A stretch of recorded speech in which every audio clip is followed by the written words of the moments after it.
begin with a proposal that could have big impacts on Alameda County businesses and their workers. So right now, supervisors are considering a minimum wage of $30 an hour in unincorporated parts of the county. That's almost double what businesses are required to pay right now. Supporters want supervisors to put the measure on the November ballot. Opponents say it could ruin small businesses. Both sides held rallies ahead of today's meeting, sometimes even interrupting one another. John Ramos has more on their battle to survive an increasingly tough economy. These are challenging times for businesses struggling to survive and their employees who can no longer afford the cost of living. So the proposal to raise the minimum wage to $30 an hour has created a huge chasm between the two. One job. Many are barely keeping their doors open. The fight is between groups who desperately need each other. The businesses need workers and the workers need jobs. But economic pressures have both sides now pitted against each other. And now they're yelling instead of talking. You need business owners to provide the jobs for the workers. So if you do not provide balance, then it will die. And businesses will die, they will not come back. One job! One job! Thank you.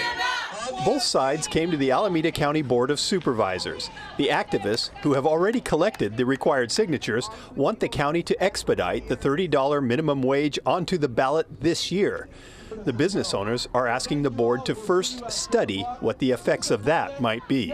$30 is going to the ballot, and so the only decision they have today is put it on the November ballot or say, oh, we need more information, so issue a 30-day report, which would kick it to the next ballot, which would be 27 or 28.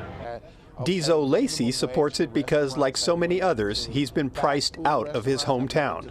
The people who can't afford to live here in Oakland, that's a shame that there's people that have full-time jobs here in Oakland who live in their cars, brother. There's people who live 2 hours away from Oakland. How do we keep the community together if we can't even afford to live in our community? But standing away from all the hollering was Dennis Itua. For 28 years, he's owned the small African-Caribbean food market in Oakland. The business has survived recessions, tech bubbles, and a global pandemic.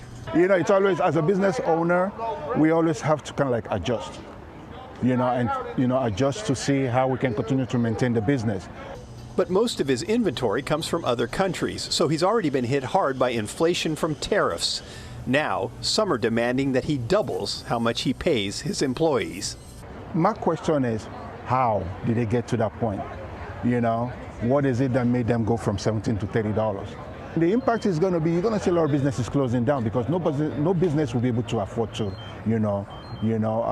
maintain that kind of expenses coming from different angles. This $30 minimum wage initiative would only affect the unincorporated areas of Alameda County, but it is a fight that is growing across the state and the nation.